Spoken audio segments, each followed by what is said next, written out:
Hi hello ನಮಸ್ತೆ ಕನ್ನಡ ಫಿಲ್ಮಾಲಜಿಗೆ ಸ್ವಾಗತ. ನಾನು ನಿಮ್ಮ ನೀರಜ್. ಎಸ್, ಇವತ್ತು ಸಂಭವಾಮಿ ಹೀಗೆ ಚಿತ್ರತಂಡ ಜೊತೆಗಿದೆ, ಬನ್ನಿ ಮಾತಾಡಿಸ್ತಾ ಹೋಗೋಣ. ಎಸ್, ಕಾರ್ಯಕ್ರಮಕ್ಕೆ ಸ್ವಾಗತ ಮೂರು ಜನಕ್ಕೂ. ನಮಸ್ಕಾರ. ನಮಸ್ಕಾರ ಸರ್. ನೀವು ಯಾರು ಅಂತ ಗೊತ್ತಾಗಲಿಲ್ಲ ಸರ್.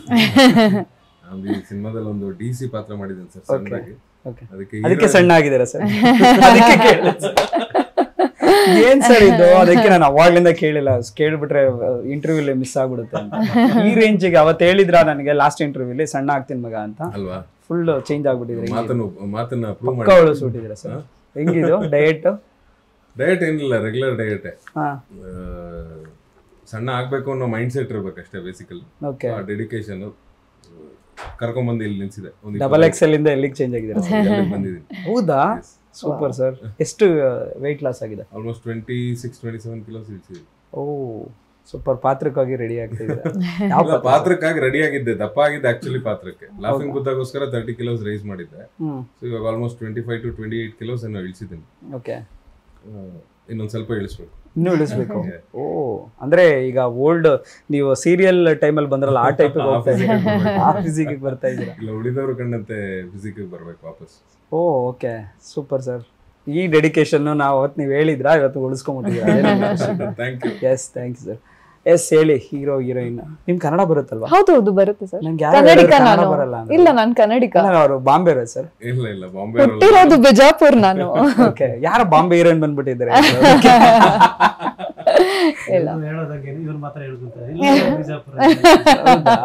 ಕನ್ನಡ ಬರಲ್ಲ, ಅದು ಇಂಗ್ಲಿಷ್ ಅಲ್ಲಿ ಮಾತಾಡ್ತಿರಲ್ಲ ಜಾಸ್ತಿ, ಅದಕ್ಕೆ. ಕನ್ನಡ ಬರುತ್ತೆ, ನೀವೇನಾದ್ರು ತಪ್ಪು ಹುಡುಕ್ಬಿಡ್ತೀರಾ ಅಂತ ಅವ್ರು ಇಂಗ್ಲಿಷ್ ಅಲ್ಲಿ ಮಾತಾಡ್ತಿದ್ದಾರೆ. ಓ ಹಂಗೆ. ಹೇಳಿ ಮೇಡಮ್, ಹೇಗಿದ್ದೀರಾ? ಚೆನ್ನಾಗಿದ್ದೀನಿ ಸರ್, ನೀವು ಹೇಗಿದ್ದೀರಾ? ಎಷ್ಟು ಚೆನ್ನಾಗಿ ಮಾತಾಡ್ತಾರೆ.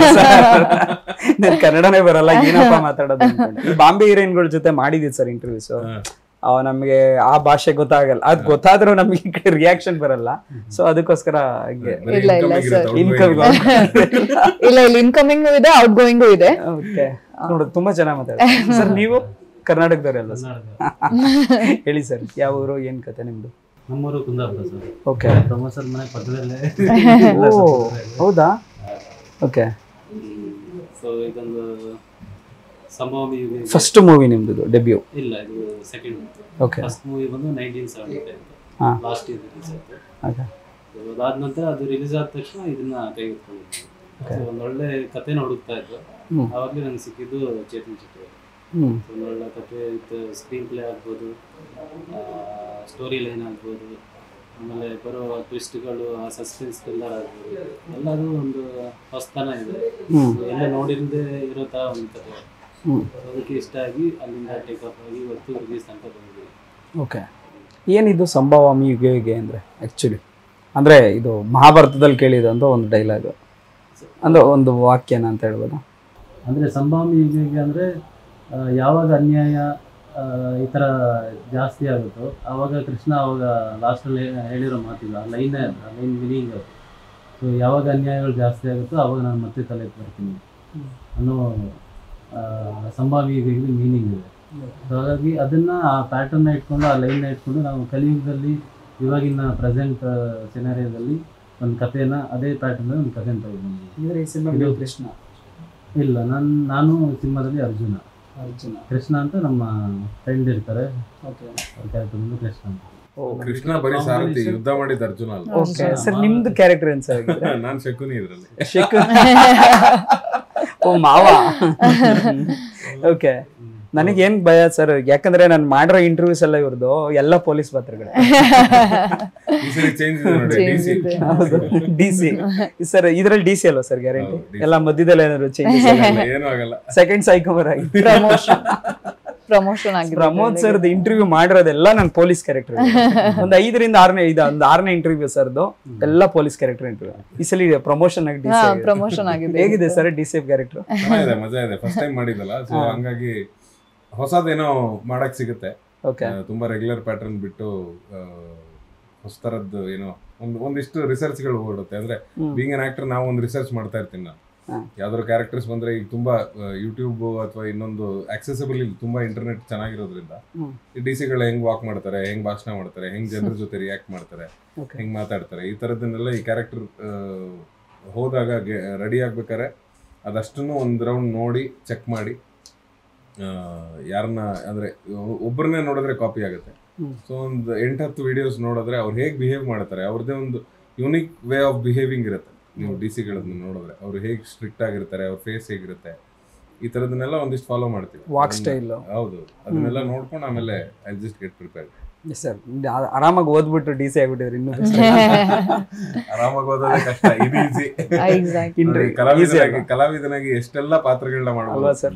ಎಕ್ಸಾಮ್ ಬರೋದಾಗಿದ್ರೆ ಬರೀ DC ಮಾತ್ರ ಯಾರಿಗೂ ಸಿಗಲ್ಲ ಸರ್ ಈ ತರ. ಅದ್ರಲ್ಲೂ ನಿಮ್ ತರ ಅದೃಷ್ಟ ಯಾರಿಗೂ ಸಿಗಲ್ಲ. ಎಲ್ಲಾ ಪೊಲೀಸ್ ಆಯ್ತು, ಈಗ DC. ಮುಂದೆ ಯಾವ ತರ ಪ್ಲಾನ್ ಸರ್ ಗೊತ್ತಿಲ್ಲ. ಆಯ್ತು, ಇದು ಆಯ್ತಲ್ಲ, ಪೊಲಿಟಿಷಿಯನ್ ಮಾಡಿದೀರಾ? ಹೌದು ಹೌದು. ಕಾಂತಾರದಲ್ಲಿ ಪಂಚಾಯತ್ ಇದು ಆಯ್ತು, ಲೋಕಲ್ ಲೀಡರ್ ಆಯ್ತು, ಇದು ಆಯ್ತು. ಇನ್ನು ಲೋಕಲ್ ರೋಡಿಗಳು ಎರಡಾಗ್ಬೇಕಷ್ಟೇ. ಓ, ಅದು ಬೇರೆ ಇಂಟ್ರೆಸ್ಟ್ ಇದೆ ಅಂತ ಹೇಳಿದ್ರೆ. ಓಕೆ, ನಿಮ್ ಕ್ಯಾರೆಕ್ಟರ್ ಬಗ್ಗೆ ಹೇಳಿ. ಸೊ ನನ್ನ ಕ್ಯಾರೆಕ್ಟರ್ ಹೆಸರು ಸ್ವಾತಿ ಅಂತ ಈ ಮೂವಿಯಲ್ಲಿ. ನಾನು ಸರ್ ಸಿಸ್ಟರ್ ಕ್ಯಾರೆಕ್ಟರ್ ಮಾಡ್ತಾ ಇದ್ದೀನಿ ಈ ಮೂವಿಯಲ್ಲಿ. So I'm truly blessed that ನನಗೆ ಇದು ಆಪರ್ಚುನಿಟಿ ಸಿಕ್ತಾ ಅಂತ. ಸರಿ, ಬೇಜಾರಾಯ್ತು Yeah, I don't look like his sister though, but he looks so young. ಅದೇ ನನಗೆ ಆಶ್ಚರ್ಯ ಆಗ್ತಿರೋದು. ಇರ್ಲಿ ಬಿಡಿ, ಜಾಸ್ತಿ ಏಜ್ ಡಿಫರೆನ್ಸ್ ಇಲ್ಲ, only 1 year. Only 1 year. Yeah. So sister role ಇದೆ ಈ ಮೂವಿಯಲ್ಲಿ. So I'm pairing against ಜಯ ಶೆಟ್ಟಿ. ನನ್ನ ಕ್ಯಾರೆಕ್ಟರ್ ಹೆಸರು ಸ್ವಾತಿ ಅಂತ. ವೆರಿ ಸಿಂಪಲ್ ಕ್ಯಾರೆಕ್ಟರ್, ಅಂದ್ರೆ ಫ್ಯಾಮಿಲಿಗೋಸ್ಕರ ಸ್ಟ್ಯಾಂಡ್ ತಗೊಳ್ಳೋದು, very firm girl also. So there is 2 side of the character ಇದ್ರ ಮೂವಿಯಲ್ಲಿ. ಹಾ, ಅಂದ್ರೆ ಸ್ಟಾರ್ಟಿಂಗ್ ಅಲ್ಲಿ ಯು ನೋ ಹೌ ಯೂಶುವಲಿ ನಾವು ಕಮರ್ಷಿಯಲ್ ಮೂವೀಸ್ ಅಲ್ಲಿ ನೋಡಿದ್ರೆ just it's a supporting role for the heroines ನ. Initially back in the days it was like that, not now to be honest. ಅಂದ್ರೆ ಈ ಕ್ಯಾರೆಕ್ಟರ್ ಆ ತರ ಇಲ್ಲ. ಎಕ್ಸಾಕ್ಟ್ಲಿ ಇದು ಕ್ಯಾರೆಕ್ಟರ್ಗೆ ವೇಟೇಜು ಇದೆ. So it's a very beautiful character, and usually ನಾವು ತೋರಿಸ್ತೀವಿ ಹಳ್ಳಿಯಿಂದ people go to city. ಅಂದ್ರೆ ಇದ್ರೊಳಗೆ ಸ್ವಲ್ಪ ಟ್ವಿಸ್ಟ್ ಇದೆ. ನಾವು ಸಿಟಿಯಿಂದ ಹಳ್ಳಿಗೆ ಬಂದು ಸೆಟ್ ಆಗ್ತೀವಿ. ನಾನು ಹೇಗೆ ಅದು ಫುಲ್ ಸಿಟಿ ಎಕ್ಸ್ಪ್ಲೋರ್ ಮಾಡ್ತೀನಿ, ಸೊ ಜನಗೆ ಹೇಗೆ ನಾನು ಹೆಲ್ಪ್ ಮಾಡ್ತೀನಿ, ಅದು ಎಲ್ಲ ಇದ್ರೊಳಗೆ ತೋರಿಸಿದ್ದಾರೆ ನನ್ನ ಕ್ಯಾರೆಕ್ಟರ್ ಅಲ್ಲಿ. So very beautiful character that I have. ನಿಮ್ದು ತಂಗಿ ಹೇಗೆ ಪಾತ್ರಗೆ ಇದೆ ಸರ್ ಇದ್ರೊಳಗೆ? ಮಿಮಿಕ್ರಿ ಮಾಡಕ್ ಟ್ರೈ ಮಾಡಿ, ಕನ್ನಡ ಮಿಮಿಕ್ರಿ ಮಾಡಿದ್ದೆ. ಓ ಹೌದಾ? ಗೊತ್ತಾಗ್ಲಿಲ್ಲ ಆಕ್ಚುಲಿ. ನಿಮ್ದುಗೆ ಕನ್ನಡ ಹಾಗೆ ಇತ್ತು. ಹೌದಾ? ನಾನು ಹುಟ್ಟಿರೋದು ಬಿಜಾಪುರಲ್ಲಿ ಸರ್, ಬೆಳೆದಿರೋದು ನನ್ ಸ್ಕೂಲಿಂಗ್ ಎಲ್ಲ ಬಾಂಬೆಲಿ ಮಾಡಿದ್ದೀನಿ. ಸೊ ಹಾಗಾಗಿ ನನ್ ಕನ್ನಡ ಸ್ವಲ್ಪ ಉತ್ತರ ಕರ್ನಾಟಕ ಅನ್ನೋರು ಮುಂಚೆ ನೀವು ಕನ್ನಡ ಮಾತಾಡಿದ್ರೆ ಅದು ಅಲ್ವಾ ಸರ್? ಎಲ್ಲರೂ ಕನ್ನಡ ಬಂದ್ರು ಮಾತಾಡ್ತಾರೆ, ಟ್ರೈ ಮಾಡಿದ್ರೆ ನಮಗೆ ಖುಷಿ. Thank you so much. ಈ ಕ್ಯಾರೆಕ್ಟರ್ ಏನ್ ಸರ್ ಇವ್ರದ್ದು ಏನಿರುತ್ತೆ ಅಂದ್ರೆ ನಾ DC-ಗೆ ಆಬ್ವಿಯಸ್ಲಿ ನಿಮ್ಗೆ ಊರಿಂದ ಊರಿಗೆ ಟ್ರಾನ್ಸ್ಫರ್ಸ್ ಇದ್ದೇ ಇರುತ್ತೆ. ಸೊ ಆತರ ಇನ್ನೊಂದು ಊರಿಗೆ ಟ್ರಾನ್ಸ್ಫರ್ ಆದಾಗ ಆ ಊರಿಗೆ ಬಂದು ಇವನು ಸೇರ್ಕೋತಾನೆ. ಸೊ ಅಲ್ಲಿ ಆಬ್ವಿಯಸ್ಲಿ ತಂಗಿನೂ ಜೊತೆಲಿ ಕರ್ಕೊಂಡ್ ಬರ್ತಾನೆ. ಅಪ್ಪ ಅಮ್ಮ ಇಲ್ದೇ ಇರೋದ್ರಿಂದ ತಂಗಿ ಅಣ್ಣನ ಜೊತೆನೆ ಬೆಳೆದಿರೋದು. ಸೊ ನನ್ನ ಫ್ಯಾಮಿಲಿ ಜೊತೆನೆ ಅವಳು ಬರ್ತಾಳೆ. ಬಂದ್ಮೇಲೆ ಅವ್ನ್ ಕಳ್ಳನ ಮಗ ಕ್ಯಾಚ್ ಹಾಕೊಂಡ್ಬಿಡ್ತಾನೆ. ಅದು ನಿಮ್ ಮನೆ ಪಕ್ಕದವ್ರೆ ಅಲ್ಲ ಸರ್? ಹೆಂಗೆ ಪ್ರಮೋದ್ ಸರ್ ಜೊತೆ ಅಭಿನಯಿಸಿದ ಒಂದು ಅನುಭವ ನಿಮ್ ಜೊತೆ? ದೊಡ್ಡ ತಾರಾ ಬಳಗ ಬೇರೆ ಇದೆ ನಿಮ್ ಇದ್ರ ಸಿನಿಮಾದಲ್ಲಿ. ನಿಜವಾಗ್ಲೂ ಒಂದು ಒಳ್ಳೆ ಎಕ್ಸ್ಪೀರಿಯನ್ಸ್ ಅದು. ಅದು ನನ್ನ ಸೆಕೆಂಡ್ ಮೂವಿಗೆ ಇಷ್ಟು ದೊಡ್ಡ ಆರ್ಟಿಸ್ಟ್ ಗ್ಯಾಂಗ್ ಜೊತೆ ನಾನು ಆ್ಯಕ್ಟ್ ಮಾಡಿರೋದು ನಿಜವಾಗ್ಲೂ ಖುಷಿ ಆಗ್ತದೆ. ಅದ್ರ ಜೊತೆಲೂ ನಮ್ಮ ಪ್ರಮೋದ್ ಸರ್ ಜೊತೆ ಮಾಡಿರೋದಂತೂ ಅವ್ರಿಗೂ ನಮಗೂ ತುಂಬಾ ಜಿದ್ದಿ ಎಲ್ಲ ಇದೆ. ಕಾಲ್ ಹಿಡ್ಕೊಂಡು ಹೊಡೆದಾಡ್ಕೊಂಡು ರೋಡಲ್ಲಿ ಉರುಳಾಡೋ ಸೀನ್ಗಳೆಲ್ಲ ಸೀರಿಯಸ್ಲಿ. ಅವ್ರ ಬಾಡಿ ಅವ್ರ ಹೈಟಿಗೆ ಮ್ಯಾಚ್ ಮಾಡೋದು ತುಂಬಾ ಕಷ್ಟ ಇತ್ತು. ಮತ್ತೆ ವಾಯ್ಸ್ ಸಮೇತ ನನ್ನ ವಾಯ್ಸ್ ಚಿಕ್ಕದಾಗಿ ಲೋ ಆಗಿದೆ. ಅವ್ರು ಮಾತಾಡಿದ್ರೆ ಇಡೀ ಹಳ್ಳಿಗೆ ಕೇಳಿಸುತ್ತೆ. ಮತ್ತೆ ಬೇರೆ ಉಳಿದಿರೋ ಆರ್ಟಿಸ್ಟ್ಗಳನ್ನು ಸಮೇತ ನನಗೇನೆ. ಸೊ ಇನ್ನೊಂದು ಮೆನ್ಷನ್ ಮಾಡಲೇಬೇಕು, ಮತ್ತೆ ಸುಧಾರಣೆ ಮಾಡೋದು. ನಮ್ಮ ತಾಯಿ ಪಾತ್ರ ಮಾಡಿರೋದು. ಸೊ ಇದರಲ್ಲಿ ಅವರು ಬ್ಲೈಂಡ್ ಆಗಿದ್ದಾರೆ. ಸೊ ಬ್ಲೈಂಡ್ ಮದರ್ ಆಗಿ ತಾಯಿ ರಿಯಲ್ ಆಗಿ ತಾಯಿಯನ್ನು ಒಂದು ಫೀಲ್ ಕೊಡ್ತಾ ಇದ್ರು ನಮಗೆ. ಸೊ ಒಂದು ಕೋ ಆರ್ಟಿಸ್ಟ್ ಆಗಿ ಅವ್ರ ಜೊತೆ ಕಾಂಬಿನೇಷನಲ್ಲಿ ಮಾಡಬೇಕಾದ್ರೆ ನಿಜವಾಗ್ಲೂ ತುಂಬ ಹೆಲ್ಪ್ಫುಲ್ ಆಗುತ್ತೆ. ಸೊ ಹಿಂಗೆ ನಿಜವಾಗ್ಲೂ ತುಂಬ ಖುಷಿ ಆಗುತ್ತೆ ಇಷ್ಟೊಂದು ಆರ್ಟಿಸ್ಟ್ ಜೊತೆ ಕೆಲಸ ಮಾಡಿರೋದು. ಸೊ ಎಲ್ಲರೂ ಸಪೋರ್ಟಿವ್ ಆಗಿದ್ರು. ಎಲ್ಲರೂ ಅಷ್ಟೇ, ಯಾರೂ ಇವೊಂದು ಸೀನ್ ಮುಗಿದ ತಕ್ಷಣ ಎಲ್ಲ ಕ್ಯಾರವನ್ ಹೋಗ್ಬಿಡೋದು ಅಥವಾ ಟೈಮಿಂಗ್ ಮುಗಿತು ನಾನು ಹೊರಡ್ಬಿಡ್ತೀನಿ ಅಂತ ಹೇಳೋದು ಆ ಥರ ಯಾರೂ ಇರಲಿಲ್ಲ. ಎಲ್ಲರೂ ಸಪೋರ್ಟಿವ್ ಆಗಿದ್ರು. ಲೇಟ್ ಆದರೆ ಕೂತ್ಕೊಳ್ಳೋರು, ಸೀನ್ ಮುಗಿದ ತಕ್ಷಣ ಹೋಗ್ತಾ ಇರಲಿಲ್ಲ, ಅಲ್ಲೇ ವೆಯ್ಟ್ ಮಾಡೋದು. ಒಳ್ಳೆ ಎಕ್ಸ್ಪೀರಿಯನ್ಸ್. ಎಸ್, ನಿಮಗೆ ಇದು ಡೆಬ್ಯೂನ ಅದು ಕನ್ನಡದಲ್ಲೇ ಅಥವಾ ಬೇರೆ ಯಾವ್ದಾದ್ರು ಮಾಡಿದ್ರ ಸಿನಿಮಾಗಳು? ಸೊ ನನ್ನ ಬಗ್ಗೆ ಸ್ವಲ್ಪ ಹೇಳ್ತೀನಿ. ನಾನು 9 years ಇಂದ ಮಾಡಲಿಂಗ್ ಮಾಡ್ತಾ ಇದ್ದೀನಿ. It's gonna be a decade next year.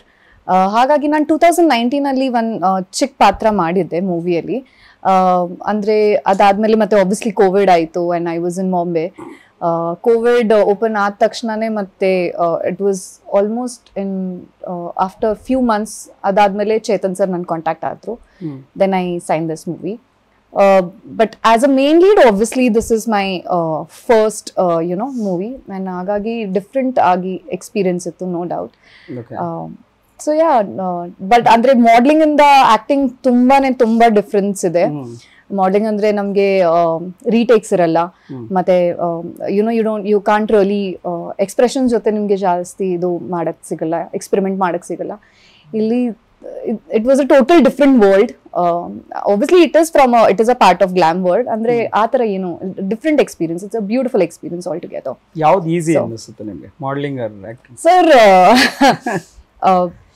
I think both have their advantages. As I said, modeling alli namge retakes iralla. Once you are on the ramp, you have to finish the work and you have to come backstage. Andre acting alli obviously we can take retakes, no doubt in that. Andre acting is not at all easy. It's not easy. ಅದು one emotion ಗೂ ನೀವು ಎಷ್ಟು genuine ಆಗಿ ಮಾಡ್ತೀರಾ ಅದು screen ಮೇಲೆ ಕಾಣಿಸುತ್ತೆ sir. If you have to play a happy role, ಅಂದ್ರೆ ನೀವು if you not happy, subconsciously ನೀವು ಸ್ಯಾಡ್ ಇದ್ರೆ ಅದು ನೀವು ಎಷ್ಟು ಜೀವ ಕೊಡಕ್ ಟ್ರೈ ಮಾಡಿದ್ರೆ ಅದು ಕಾಣಿಸುತ್ತೆ ಸರ್. ನಾವು ಮೊಬೈಲ್ ಅಲ್ಲಿ ನೋಡ್ತೀವಿ, ದಟ್ಸ್ ಅ ಡಿಫ್ರೆಂಟ್ ಥಿಂಗ್. ಅಂದ್ರೆ ಬಿಗ್ ಸ್ಕ್ರೀನ್ ಅಲ್ಲಿ ನಾವು ಯಾವಾಗ ನೋಡ್ತೀವಲ್ವಾ ಅದು ನೀವು ನಿಮ್ 100% ಕೊಡಿಲ್ಲ ಅಂದ್ರೆ ನಿಮ್ದು ಅದು ಸ್ಕ್ರೀನ್ ಮೇಲೆ ಕಾಣಿಸುತ್ತೆ ಅದು.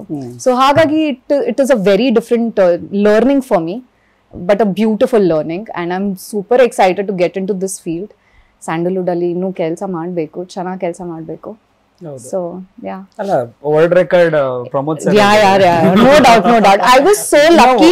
ವರ್ಲ್ಡ್ ರೆಕಾರ್ಡ್ ಅಂತ ಯಾಕೆ ಹೇಳ್ತೀನಿ ನಾನು, ಏನಕ್ಕೆ ಅಂದ್ರೆ ಪ್ರಪಂಚದಲ್ಲೇ ಬೆಕ್ಕಿಗೆ ಡಬ್ಬಿಂಗ್ ಮಾಡೋದಂತ ಏಕೈಕ ಅಮ್ಮ ನಾನು. ಹೌದು, true. No, but I was very lucky. Like it was my first movie and I got to work with such big people, and he's so grounded. Like ಅವ್ರು ಮಾತಾಡೋದು ನೋಡಿದ್ರೆ ನಿಮ್ಗೆ ಅನ್ಸಲ್ಲ ಸರ್ ಅವ್ರು ಇಷ್ಟು ಎಕ್ಸ್ಪೀರಿಯನ್ಸ್ ಇದೆ ಅಂತ. ಅವರಿಗೆ ಸ್ವಲ್ಪ ಅವ್ರಿಗೆ ಆಟಿಟ್ಯೂಡ್ ಇಲ್ಲ, ಏನೂ ಇಲ್ಲ. ಕೂತ್ಕೊಂಡು ಮಾತಾಡಿದ್ರೆ no, he is one of the team members ಅನ್ಸುತ್ತೆ.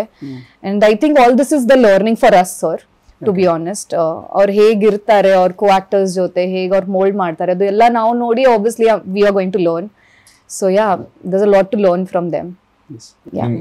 ನಿಮ್ಗೆ ಮಾಡಲಿಂಗ್ ಫೀಲ್ಡ್ ಇಂದ ಇದಕ್ಕೆ ಒಂದು ಈಸಿ ಕಂಪ್ಯಾರಿಸನ್ ಇದೆ. ಏನ್ ಗೊತ್ತಾ, ಮಾಡಲಿಂಗ್ ಫೀಲ್ಡ್ ಅಲ್ಲಿ ನಿಮ್ಗೆ ಕಾನ್ಫಿಡೆನ್ಸ್ ಹೇಳ್ಕೊಡ್ತಾರಲ್ಲ, ಆ ಕಾನ್ಫಿಡೆನ್ಸ್ ಆಕ್ಟ್ ಮಾಡೋದಕ್ಕೆ ತುಂಬಾ ಹೆಲ್ಪ್ ಮಾಡುತ್ತೆ. ಹೌದು. ನಿಮ್ಗೆ ರ್ಯಾಂಪ್ ಮೇಲೆ ಹೋದಾಗ ಒಂದು ಕಾನ್ಫಿಡೆನ್ಸ್ ಬೇಕು. You can't be in doubt. ಕಣ್ಣಲ್ಲಿ ಗೊತ್ತಾಗ್ತಿರುತ್ತೆ ಎಲ್ಲ. ಸೊ ಅದು ತುಂಬಾ ಹೆಲ್ಪ್ ಮಾಡುತ್ತೆ ಸರ್. ಯಾವ್ದಾದ್ರು ಮಾಡ್ಲಿಂಗ್ ನಾನು ಮಾಡಿದ್ದೀನಿ. ನಾನು 10th ಸ್ಟ್ಯಾಂಡರ್ಡ್ ಅಲ್ಲಿ ಫಸ್ಟ್ PUC ಅಲ್ಲಿ ಮಾಡಿ ನಾನು ಅದಕ್ಕೆ ಕಾಲೇಜಿಗೆ ಪ್ರೈಸ್ ಎಲ್ಲ ತಂದ್ಕೊಟ್ಟಿದ್ದೀನಿ. I never knew. ಸಿ, ಇದು ನಮ್ಗೆ ಗೊತ್ತಿರ್ಲಿಲ್ಲ ಅಲ್ವಾ, ಒಂದು ಪ್ರತಿಭೆ. ಅದಕ್ಕೆ ನಾನು world record Pramod sir. No doubt ಅಲ್ಲ ಸರ್. ಸಂಭಾವಮಿ ಹೇಗೆ ಅಂದ್ರೆ ನಿಮ್ಮ ಪ್ರಕಾರ ಈ ಸಿನಿಮಾ ಯಾವ ತರ ಕೂಡು ಬಂದಿದೆ ಆಕ್ಚುಲಿ? ಅಂದ್ರೆ ನಿಮ್ಗೆ ಆಗ್ಲೇ ಹೇಳ್ದಂಗೆ ಪೌರಾಣಿಕನ ಇಟ್ಕೊಂಡು ಅಥವಾ ರಾಮಾಯಣ ಮಹಾಭಾರತ ತರದ ಕಂಪ್ಯಾರಿಸನ್ ಇಟ್ಕೊಂಡು ಇವತ್ತಿನ ಕಾಲಘಟ್ಟಕ್ಕೆ ಸಿನಿಮಾ ಮಾಡೋದಿದೆಯಲ್ಲ, ದಟ್ಸ್ ಅ ಚಾಲೆಂಜಿಂಗ್. ಆ ಸ್ಕ್ರಿಪ್ಟೇ ಚಾಲೆಂಜಿಂಗ್ ಆಗಿರುತ್ತೆ. ಸೊ ಅದನ್ನ ನನಗೆ ನರೇಟ್ ಮಾಡಿದ ಪ್ರಕಾರ ತುಂಬಾ ನೀಟ್ ಆ್ಯಂಡ್ ಕ್ಲೀನ್ ಆಗಿತ್ತು. ಸೊ ಅದನ್ನ ಎಕ್ಸಿಕ್ಯೂಟ್ ಮಾಡ್ಬೇಕಾದ್ರೂ ಅಷ್ಟೇ ನೀಟ್ ಆ್ಯಂಡ್ ಕ್ಲೀನ್ ಆಗಿದ್ರೆ ನನ್ನ ಪ್ರಕಾರ ಈ ಸಿನಿಮಾ ಗೆಲುವು ಖಚಿತ ಅಂತ ಅನ್ಸುತ್ತೆ ನನಗೆ. ಆ್ಯಂಡ್ ಟೀಮ್ದು confidence, positive attitude, positive approach towards film ಎಲ್ಲವೂ ಶಿಸ್ತಾಗಿದೆ. ಅಂದರೆ ಕೆಲವು ಕಡೆ ನಮಗೆ ಫೇಕ್ ಮಾಡೋದು ಗೊತ್ತಾಗ್ಬಿಡುತ್ತೆ ಯಾರಾದರೂ, ಇಲ್ಲ ಆ ಫೇಕ್ನೆಸ್ ಇಲ್ಲ. ಸೊ ಹಾಗಾಗಿ ನನಗೆ ಒಂದು ನಂಬಿಕೆ ಇದೆ ಈ ಸಿನಿಮಾ ಚೆನ್ನಾಗಿ ಆಗುತ್ತೆ ಅಂತ. ಸೊ ಆಗಲಿ ಅಂತ ಹಾರೈಸ್ತಾ, ಎಲ್ಲರೂ ಬಂದು ಸಿನಿಮಾನ ಥಿಯೇಟ್ರಲ್ಲಿ ನೋಡಲಿ ಅಂತ ಹಾರೈಸ್ತಾ ನಾನು ಕಾಯ್ತಾ ಇದ್ದೀನಿ. ನಾನು ಸಿನಿಮಾ ಪೂರ್ತಿ ನೋಡಿಲ್ಲ, ಯಾಕಂದರೆ ನನ್ನ ಪೋರ್ಷನ್ ಮಾತ್ರ ನಾನು ಡಬ್ ಮಾಡಿಕೊಂಡು ಹೋಗಿದ್ರಿಂದ ನನಗೂ ಇಡೀ ಸಿನಿಮಾ ನೋಡಬೇಕು ಅನ್ನೋದು ಆಸೆ ಇದೆ. ನೋಡೋಣ, ಹೋಪ್ ಸೊ. ಸರ್ ವಾಯ್ಸ್ ಏನು ಚೇಂಜ್ ಆಗಿಲ್ಲ ಅಲ್ವಾ ಸರ್ ನಿಮ್ಮದು? ಯಾಕೆ ಚೇಂಜ್ ಆಗಿದೆ? ಯಾಕಂದ್ರೆ ಅವಾಗ ದಪ್ಪ ಇದ್ರ, ಈಗ ಸಣ್ಣ ಆಗಿದ್ರಲ್ಲ, ಡಬ್ಬಿಂಗ್ ಮಾಡಿದಾಗ ಏನು ಚೇಂಜ್ ಆಗಿಲ್ಲ. ವಾಯ್ಸ್ ಬಾಕ್ಸ್ ಅದೇ ಸೈಜ್, ಅದಕ್ಕೆ ಡೈಟಿಂಗ್ ಮಾಡಿಸಿಲ್ಲ. ವಾಯ್ಸ್ ಬಾಕ್ಸ್ ಏನು ಡಯಟ್ ಆಗಿಲ್ಲ. ಇಲ್ಲ, ನನಗೆ ತುಂಬಾ ಆಶ್ಚರ್ಯ ಆಗ್ಬಿಟ್ಟಿದೆ ಪ್ರಮೋದ್ ಸರ್ನ ನೋಡ್ಬಿಟ್ಟು. ಅವಾಗ್ಲಿಂದ ಅಂತ ಎಷ್ಟು ಡೆಡಿಕೇಶನ್. ನಮ್ಮ ಮೂವಿ ಶೂಟ್ ಆಗ್ಬೇಕಾದ್ರೆ ಅವಾಗ ಸೈಜಲ್ಲಿ ಇದ್ರು ಸರ್. ಅದಾದಮೇಲೆ ಡಬ್ಬಿಂಗ್ ಆಗಬೇಕಾದ್ರೆ ನಮ್ಗೆ ಆಯ್ತು ಒಂದು 5-6 ಮಂತ್ ಆಯಿತು. ಆಮೇಲೆ ಡಬ್ಬಿಂಗ್ ಬಂದಾಗ ಇಲ್ಲೇ ಇದೇ ಸ್ಟುಡಿಯೋ ಡಬ್ಬಿಂಗ್ ಆಗಿದ್ದು, ಇಲ್ಲೇ ನಿಂತ್ಕೊಂಡಿದ್ವಿ. ನಾನು ಹಿಂದ್ಗಡೆ ಬಂದು ನೋಡಿದ್ರೆ ಯಾರೋ ಅನ್ಕೊಂಡಿದ್ದೆ ನಾನು ಆ್ಯಕ್ಚುಲಿ. ಆಮೇಲೆ ಹತ್ರ ಬಂದು ನೋಡಿದಾಗ ಸರ್ ಇದು ಚೇಂಜಸ್ ಅಂತ. Okay sir, only diet or gym? ಜಿಮ್ಗೆ ಮೇಲಿಲ್ಲ ಸರ್, ಜಿಮ್ ಹೊಸಲೇ ತುಳಿದಿಲ್ಲ ಇವತ್ತರೆಗೂ. ಲಾಸ್ಟ್ ಟೈಮ್ ಸಿಕ್ಕಿದಾಗ ಬಸ್ ಅಂತಿದ್ರು, ಪಾಪ ಅಷ್ಟು ತುಂಬಾ ವೆಯ್ಟ್ ಪುಟ್ ಆನ್ ಆಗಿದ್ರು. ಆ ಫಿಲಮ್ಗೋಸ್ಕರನೇ ಮಾಡಿದ್ದು. So it was a challenge ನನಗೆ ಆ ಸಿನಿಮಾ. ನಂಗೆ ಅದನ್ನ ಕತೆ ಕೇಳಿದಾಗಿಂದ ಪಾಪ ಅವ್ನು ನನ್ನ ನಂಬ್ಕೊಂಡು ಆ್ಯಂಡ್ ರಿಷಬ್ ಅಷ್ಟೆಲ್ಲ ದುಡ್ಡು ಹಾಕಿ ನನ್ನ ಮೇಲೆ ಒಂದು ಸಿನಿಮಾ ಮಾಡಿದ್ದಾನೆ. So I have to dedicate my heart and ಇದು ಅಂತ. ಸೊ ಮಾಡಿದ್ದೀನಿ, ನೋಡೋಣ. ಅಂದರೆ ಡೆಡಿಕೇಶನ್ ಅನ್ನೋದು ನಿಮ್ಗೆ ಆಗಲೇ ಹೇಳ್ದಂಗೆ, ಈ ಕಾನ್ಫಿಡೆನ್ಸು, ಈ ಡೆಡಿಕೇಶನ್, ಇವೆಲ್ಲ ಥಿಯೇಟರ್ ಆಗಲಿ ಮಾಡೆಲಿಂಗ್ ಆಗಲಿ ಯಾವುದನ್ನ ನೀವು ಸ್ಟೇಜ್ ಮೇಲೆ ತೊಗೊಂಡು ಹೋಗ್ತಿರಲ್ಲ, ಅದು ನಿಮ್ಗೆ ತುಂಬ ಶಿಸ್ತಾಗಿ ಹೇಳ್ಕೊಡುತ್ತೆ ನೀನು ಹೆಂಗಿರಬೇಕು ಅನ್ನೋದನ್ನು. ಸೊ ಅದನ್ನು ಫಾಲೋ ಮಾಡ್ಕೊಂಡು ಹೋದ್ರೆ ಎಲ್ಲದೂ ಸಾಧ್ಯನೇ, ಅಸಾಧ್ಯ ಯಾವುದೂ ಇಲ್ಲ. ಎಲ್ಲರೂ ರೇಗಿಸ್ತಿದ್ರು ನನಗೆ, ತುಂಬಾ ಖುಷಿಯಲ್ಲಿ ದಪ್ಪ ಆಗ್ತಿದ್ಯಾ, ಸಣ್ಣ ಆಗಕ್ಕಾಗಲ್ಲ ನಿನ್ ಕೈಲಿ ಅಂತ. ಸೊ ಅದು ಒಂದು ಚಾಲೆಂಜ್ ಇತ್ತು ತಲೆಯಲ್ಲಿ. ತುಂಬಾ ಸಲ ಹೇಳ್ಕೊಂಡಿದ್ದೀರಾ? ಒಂದು 5 ತಿಂಗಳು ತಗೊಂಡೆ. ಓಕೆ, ಕಟ್ ಮಾಡಿ. ಮನೇಲೆಲ್ಲ ಒಳ್ಳೆ ರೆಸ್ಪಾನ್ಸ್ ಇದೆ. ಅದ್ಭುತ. ಹೆಂಡತಿಗೆ ಒಬ್ಳಿಗೆ ಬೇಜಾರಷ್ಟೇ, ವಾರ್ಡ್ರೋಬ್ ಚೇಂಜ್ ಆಯ್ತು, ಹಂಗೆ ಇದೆ, ಇನ್ನೊಂದಿಷ್ಟು ಬಟ್ಟೆ. ಎಸ್ ಮೇಡಮ್, ಈ ಒಂದು ಪಾತ್ರ ನಿಮಗೆ ಏನೆಲ್ಲ ಕಲಿಸ್ತು ಆಕ್ಚುಲಿ? A lot. ಯಾಕಂದ್ರೆ ಈ ನನ್ನ ಜರ್ನಿ ಮೂವಿಯಲ್ಲಿ ಸ್ಟಾರ್ಟ್ ಆಗಿ it is a normal happy girl. ಅದಾದಮೇಲೆ ಫುಲ್ ಇಮೋಷ್ನಲ್ ಟ್ರೋಲ್ ಇದೆ ಅದರೊಳಗೆ. ಸೊ ಅದು ಇಮೋಷ್ನಲಿ ಹೇಗೆ ಅಳಬೇಕು, ಅದು ಇಮೋಷನ್ಸ್ ಹೇಗೆ ಇಟ್ ಶುಡ್ ಕಮ್ ಔಟ್, ಅದು ಎಲ್ಲ ಒಬ್ವಿಯಸ್ಲಿ ನಾವು ವರ್ಕ್ಶಾಪ್, ನನ್ನ ಜೊತೆ ಎಸ್ಪೆಷಲಿ ವರ್ಕ್ಶಾಪ್ ಆಗಿತ್ತು. ಯಾಕಂದ್ರೆ ಕನ್ನಡ ಗೊತ್ತಿದೆ ಅಲ್ವಾ ನಿಮ್ಗೆ ಹೇಗಿದೆ ಅಂತ. ಸೊ ಅದಕ್ಕೋಸ್ಕರ ಇನಿಷಿಯಲಿ ಅಂದ್ರೆ ಇನ್ನೂ ಸ್ಲ್ಯಾಂಗ್ ಇತ್ತು ಸರ್. ತುಂಬಾ ಫುಲ್ ಟೀಮ್ ಹಾರ್ಡ್ ವರ್ಕ್ ಮಾಡಿದ್ದಾರೆ ನನ್ನ ಜೊತೆ. ಸೊ ಹಾಗಾಗಿ ನಾನು ಹೇಳಿದೆ, ಮತ್ತೆ ಹೇಳ್ತಾ ಇದ್ದೀನಿ, ಹಾರ್ಡ್ ವರ್ಕ್ ತುಂಬಾ ಇತ್ತು ಅಂತ. ಸೊ ಅದು ಎಲ್ಲ ವರ್ಕ್ಶಾಪ್ ಮಾಡಿ ತುಂಬಾ ಇಂಪ್ರೂವೈಸ್ ಮಾಡಿ ಅಂದ್ರೂ ಸರ್, ವರ್ಕ್ಶಾಪ್ ಮಾಡಿದ್ರು ಕ್ಯಾಮ್ರಾ ಮುಂದ್ಗಡೆ ಮಾಡಿದ್ದು ಡಿಫ್ರೆನ್ಸ್ ಇದ್ದೇ ಇರುತ್ತೆ. So Jaya was also great help. ನಾವು ಸೀನ್ಸ್ ಮಾಡ್ತಾನೋ ಇಲ್ಲ ಈ ತರ ಇಲ್ಲ ನಿಶಾ, ನಾವು ಈ ತರ ಮಾಡೋಣ. Then used to come before the short, used to come and we used to do our dialogues. Because ನಾವು ಹೊಸಬ್ರು ಅಲ್ವಾ, ಏನ್ ಮಿಸ್ಟೇಕ್ ಆಗ್ಬಾರ್ದು. Plus we don't want to take a lot of retakes. ಯಾಕಂದ್ರೆ there are so many people on the set just waiting for us to give a good shot. So ಅದೆಲ್ಲ ಇತ್ತು. ಮತ್ತೆ there was Madhura who used to tell me, ಅವಳು ಕನ್ನಡ ತುಂಬಾ ಚೆನ್ನಾಗಿದೆ. So she used to come and correct me, Nisha ಇದು pronunciation ಇಲ್ಲ, ಈ ತರ ಇದೆ. Then Ashok, he has an experience of so many years. So ಅವರು ಬಂದು ಹೆಲ್ಪ್ ಮಾಡ್ತಿದ್ರು. ತುಂಬಾ ಸಪೋರ್ಟ್ ಸಿಕ್ಕಿದೆ, ಮಾಡಿದೀವಿ 100% efforts hockey. So yeah, acting experience was good. I'm still enjoying it. Yeah. Yes sir. Finally release ಆಗ್ತಿದೆ ಮೂವಿ. ಏನು ಹೇಳಕ್ಕೆ ಇಷ್ಟಪಡ್ತೀರಾ ಜನಕ್ಕೆ? June 21 ಬರ್ತಾ ಇದೀವಿ. ಇಂಥದ್ದೊಂದು ಸಿನಿಮಾ ಇಲ್ಲಿ ತನಕ ನೀವು ನೋಡಬೇಕಿಲ್ಲ. ಆ ಥರದೊಂದು ಪ್ಯಾಟರ್ನ್ ಇದೆ. ಸೊ ಇಲ್ಲಿ ಸಿನಿಮಾದಲ್ಲಿ ಬರೋ ಪ್ರತಿಯೊಂದು ಕ್ಯಾರೆಕ್ಟರ್ಗೂ ಒಂದು ಸ್ಟಾರ್ಟ್ ಅಂತ ಇದೆ, ಎಂಡ್ ಅಂತ ಒಂದಿದೆ. ಇಷ್ಟು ಕ್ಯಾರೆಕ್ಟರ್ ನೀವು ನೋಡ್ತಾ ಇದ್ದೀರಾ. ಮತ್ತು ಎಲ್ಲರಿಗೂ ಅವ್ರದ್ದೇ ಒಂದು ಐಡೆಂಟಿಟಿ ಇದೆ, ಒಂದು ಏನು ಪ್ರಾಮುಖ್ಯತೆ ಏನಿದೆ ಎಲ್ಲ ಕ್ಯಾರೆಕ್ಟರ್ಗಿದೆ. ಏನಂದರೆ ನೀವು ಇದರಲ್ಲಿ ಆ್ಯಕ್ಟ್ ಮಾಡೋ ಎಲ್ಲರಿಗೂ ನೀವು ಹೋಗಿ ಕೇಳಿದ್ರೆ, ಹೌದು ಇದರಲ್ಲಿ ನಂದು ರೋಲು ತುಂಬ ಇಂಪಾರ್ಟೆಂಟ್ ಇದೆ ಅಂತಲೇ ಹೇಳ್ತಾರೆ. ಯಾರನ್ನೂ ಇಲ್ಲ ನನಗೆ ಚೆನ್ನಾಗಿ ರೋಲ್ ಕೊಟ್ಟಿಲ್ಲ, ಅದು ನನಗೆ ಬೇಜಾರಾಗಿದೆ, ಆ ಥರ ಯಾರೂ ಹೇಳಿಲ್ಲ. ಅವರ ಮನಸ್ಸಲ್ಲಿ ಇರೋದ್ರೆ ಆ ಕ್ಯಾರೆಕ್ಟರ್ ಅಷ್ಟು, ಪ್ರತಿಯೊಬ್ಬರ ಕ್ಯಾರೆಕ್ಟರ್ನೂ ಅಷ್ಟು ಸ್ಟ್ರಾಂಗ್ ಆಗುತ್ತೆ. ಹಾಗೆ ಈ ಥರದೊಂದು ಸ್ಕ್ರೀನ್ ಪ್ಲೇಲಿ ಒಂದೊಳ್ಳೆ ಕತೆ ಇತ್ತು, ಕಂಟೆಂಟ್ ಬರ್ತಾ ಇರೋದು. ಇದು ನಿಮಗೆ ಮೇಲ್ಮಟ್ಟಿಗೆ ನೋಡಿದ್ರೆ ನಿಮಗೆ ಕಮರ್ಷಿಯಲ್ ಮೂವಿ ಅಂತ ಅನಿಸುತ್ತೆ. ಬಟ್ ಇದು ಓನ್ಲಿ ಕಮರ್ಷಿಯಲ್ ಅಲ್ಲ, ಇದರಲ್ಲಿ ಎಲ್ಲ ಥರದ ಎಲಿಮೆಂಟ್ ಇದೆ. ಲವ್ ಇದೆ, ಮದರ್ ಎಮೋಷನ್ ಇದೆ, ಕಮರ್ಷಿಯಲ್ ಫೈಟ್ಗಳಿದೆ, ಆಮೇಲೆ ಲಾಸ್ಟಲ್ಲಿ ವಾದ ವಿವಾದಗಳಿದೆ. ಸೊ ಈ ಥರದೊಂದು ಎಲ್ಲ ಒಂದು ಫ್ಯಾಮಿಲಿ ಆಡಿಯನ್ಸ್ ಕೂತ್ಕೊಂಡು ನೋಡೋ ಒಂದು ಚಿತ್ರ. ಸೊ ಅದಕ್ಕೆ ನಾನು ರಿಕ್ವೆಸ್ಟ್ ಮಾಡೋದು ಹೇಳೋದಷ್ಟೇ, ಎಲ್ಲರೂ ಥಿಯೇಟರ್ ಬಂದು ನೋಡಿ, ಮಿಸ್ ಮಾಡ್ಕೋಬೇಡಿ. OTT ಬರೋತಂಕ ಕಾಯ್ಬೇಡಿ. ಆಲ್ಮೋಸ್ಟ್ ಒಂದು 100 ಸ್ಕ್ರೀನಲ್ಲಿ ಬರ್ತಾಯಿದ್ದೀವಿ. ಸೊ ಮಿಸ್ ಮಾಡಬೇಡಿ. ನಾವು ಆದಷ್ಟು ಜನಕ್ಕೆ ರೀಚ್ ಆಗೋದಕ್ಕೆ ಪ್ರಯತ್ನ ಮಾಡ್ತಾಯಿದ್ವಿ. ನಾವು ಒಂದು ಪ್ರೋಮೋಗಳನ್ನೆಲ್ಲ ಮಾಡ್ತಾಯಿದ್ವಿ. ಲಾಸ್ಟ್ ವೀಕಲ್ಲಿ ಒಂದು ಪ್ರೋಮೋ ರಿಲೀಸ್ ಆಯಿತು. ಅದರಿಂದ ಆ ಪ್ರೋಮೋಗೆ ಜನರಿಂದ ಒಳ್ಳೆ ರೆಸ್ಪಾನ್ಸ್ ಬಂದಿದೆ. ಸೊ ಆದಷ್ಟು ರೀಚ್ ಆಗಿ ಟ್ರೈ ಮಾಡ್ತಾಯಿದ್ದೀವಿ. ಸೊ ಎಲ್ಲರೂ ಒಂದು ಸಿನಿಮಾ ಥಿಯೇಟ್ರಲ್ಲೇ ನೋಡಿ ಅಂತ ನಾವು ಕೇಳ್ಕೊಳ್ಳೋದು. ಇದಕ್ಕೆ ಒಂದು ನಮ್ಮ ಈ 2ನೇ ಸಿನಿಮಾ ಇದಕ್ಕೂ ಒಂದು ಒಳ್ಳೆ ಸಪೋರ್ಟ್ ಸಿಕ್ಕರೆ ನೆಕ್ಸ್ಟ್ ಒಂದಷ್ಟು ಮೂವಿಗಳನ್ನ ಮಾಡ್ಬೋದು. ತುಂಬ ಹೆಲ್ಪ್ ಆಗುತ್ತೆ. 21st ಜೂನಿಗೆ ನಾವೆಲ್ಲರೂ ಬರ್ತಾ ಇದ್ದೀವಿ ಥಿಯೇಟರ್ಸ್ಗೆ. ನಿಮ್ಮ ಸಪೋರ್ಟ್, ನಿಮ್ಮ ಲವ್ ನಮ್ಗೆ ಬೇಕು. ಈ ಫುಲ್ ಇಡೀ ಟೀಮೇ ಹೊಸೊಬ್ರು ಅಂತ ಇಲ್ಲ, ನಮ್ಮ ಜೊತೆ ನಮ್ಮ ಸೀನಿಯರ್ ಆ್ಯಕ್ಟರ್ಸು ಇದ್ದಾವೆ. So just not to support us but for the love of them also ಥಿಯೇಟರ್ಸ್ಗೆ ಬನ್ನಿ, ನಮ್ಗೆಲ್ಲರಿಗೂ ಸಪೋರ್ಟ್ ಮಾಡಿ. ನಾವು ಬೆಳಿಬೇಕು ಈ ಇಂಡಸ್ಟ್ರಿಯಲ್ಲಿ. ನಾವು ಆಫ್ಟರ್ 20 years ನಾವು ಪ್ರಮೋದ್ ಸರ್ ಜೊತೆ ಹೊಸಬ್ರ ಜೊತೆ ನಾವು ಇರ್ತೀವಿ, ನಾವು ಹೇಳ್ತೀವಿ ನಾವು ಸ್ಟಾರ್ಟ್ ಮಾಡಿದ್ವಲ್ವಾ ಅವಾಗ ಪ್ರಮೋದ್ ಸರ್ ಸೀನಿಯರ್ ಇತ್ತು, ನಾವು ಒಂದು ಸೀನಿಯಾರಿಟಿ ನಮ್ಗೆ ಬೇಕು. So just this journey has started with everybody's blessing, with God's blessing and all the people's blessing. ನಾವು ಅದೇ ಎಕ್ಸ್ಪೆಕ್ಟೇಷನ್ ಇದೆ, ನಾವು ಚೆನ್ನಾಗಿ ಕೆಲಸ ಮಾಡಿದ್ದೀವಿ, ಬಂದು ಸಪೋರ್ಟ್ ಮಾಡಿ ಅಷ್ಟೇ. ಸರ್ ಆಮೇಲೆ ಅದೇ ಇನ್ನೊಂದು ವಿಷಯ ನಾನು ಏನು ಹೇಳೋಕ್ಕೆ ಇಷ್ಟಪಡ್ತೀನಿ ಅಂದರೆ ನಾವೆಲ್ಲ ಮಾತಾಡೋಗೆಲ್ಲ ಹೊಸಬ್ರು ಅಂತಲೇ ಹೇಳ್ಕೊಂಡ್ಬರ್ತೀವಿ. ಇಲ್ಲಿ ಹೊಸಬ್ರು ಅಂದರೆ ನೀವು ಪೋಸ್ಟರ್ ನೋಡ್ಬೋದು, ಮಧ್ಯದಲ್ಲಿ ನಾನೊಬ್ಬ ಹೊಸ ಫೇಸ್ ಕಾಣಿಸ್ತದೆ, ಆ ಕಡೆ ಈ ಕಡೆ ತಿರುಗಿ ನೋಡಿದ್ರೆ ಯಾರೋ ಹೊಸಬ್ರು, ಎಲ್ಲ ಜಮಾನ ಹಳೆ ತಲೆಗಳೇ ಇರೋದಿಲ್ಲ. ಹಾಗೇನೆ ಹೊಸ ಟೀಮ್ ಅಂತ ಹೇಳ್ಬೇಕಾದ್ರೆ ಇನ್ನು ಟೆಕ್ನಿಷಿಯನ್ ಬಗ್ಗೆನೇ ಹೇಳ್ಬೇಕು. ಏನಂದರೆ ಯಾರೊಬ್ಬ ಟೆಕ್ನಿಷಿಯನ್ ಡೈರೆಕ್ಟಾಗಿ ಬಂದು ನಮ್ಮ ಒಂದು ಮೂವಿನ ಮಾಡಿದ, ಪ್ರತಿಯೊಬ್ಬರನ್ನು ಇಂಡಸ್ಟ್ರಿ ಒಂದು 8-10 ವರ್ಷದ ಕೆಲಸ ಮಾಡಿದ್ರು. ಚೇತನ್ ಸರಿ ಇರ್ಬೋದು, ಅದೊಂದು 10 ವರ್ಷದಿಂದ ಇಂಡಸ್ಟ್ರಿ ಕೋ ಡೈರೆಕ್ಟರ್ ಅಸಿಸ್ಟೆಂಟು ಎಲ್ಲ ಮಾಡ್ಕೊಂಡ್ಬಂದರು. ಆಮೇಲೆ DOP ಸರು ಇರ್ಬೋದು, ಅವರು ಅಷ್ಟೇ ಯಾರೊಬ್ಬರನ್ನು ಡೈರೆಕ್ಟಾಗಿ ಇದೊಂದು ಮೂವಿ ಮಾಡಿದ್ರು. ಸೊ ಎಲ್ಲರಿಗೂ ಅವ್ರದ್ದೇ ಆದ ಅನುಭವ ಇದೆ. ಬಟ್ ಇಲ್ಲಿ ಲೀಡಿಂಗ್ ಆಗಿ ಮಾಡ್ತಾ ಇರೋದು ಈ ಮೂವಿಲಿ. ಸೊ ನನ್ನ ಫೇಸ್ ಎದುರುಗಡೆ ಇರೋದಕ್ಕೆ ಹೊಸಬ್ರು ಅಂತ ನಾವು ಹೇಳ್ಕೋಬೇಕಾಗುತ್ತೆ. ಆ್ಯಕ್ಚುಲಿ ಮೂವಿನ ಬಂದು ನೋಡಿದ್ರೆ ನಿಮ್ಗೆ ಇದು ಹೊಸಬ್ರು ಮೂವಿ ಅಂತ ಅನ್ಸೋದೇ ಇಲ್ಲ, ಯಾಕಂದರೆ ಅಷ್ಟು ಕ್ವಾಲಿಟಿ ಬಂದಿದೆ. ಒಳ್ಳೆ ಪಾಯಿಂಟ್ ಹೇಳ್ದೆ ಜೈ. ಅಂದರೆ ಬರೀ ಹೀರೋ ಫೇಸ್ ಒಂದನ್ನು ನೋಡಿ ಸಿನಿಮಾನ ಡಿಸೈಡ್ ಮಾಡಿಬಿಡಿ, ಅದ್ರ ಹಿಂದೆ ಸಾವಿರಾರು ಜನ ಟೆಕ್ನಿಷಿಯನ್ಸ್ದು ಸುಮಾರು ವರ್ಷಗಳ ಹಾರ್ಡ್ ವರ್ಕ್ ಇರುತ್ತೆ.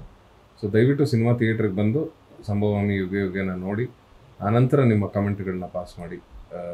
ಇಷ್ಟ ಆದರೆ ಸೋಷಿಯಲ್ ಮೀಡಿಯಾದಲ್ಲಿ ಹಾಕಿ, ಇನ್ನೊಂದಷ್ಟು ಜನ ಬರೋಕ್ಕೆ ಹೆಲ್ಪ್ ಆಗುತ್ತೆ. ಇಷ್ಟ ಆಗಲಿಲ್ಲ ಅಂದರೆ ಪರ್ಸ್ನಲ್ ಆಗಿ ಸಿಗದೆ ಬೈರಿ. Thank you. ಎಸ್ ಸರ್, 3 ಜನಕ್ಕೆ ಆಲ್ ದ ವೆರಿ ಬೆಸ್ಟ್. ಇಡೀ ಚಿತ್ರತಂಡಕ್ಕೆ all the very best. Thank you so much.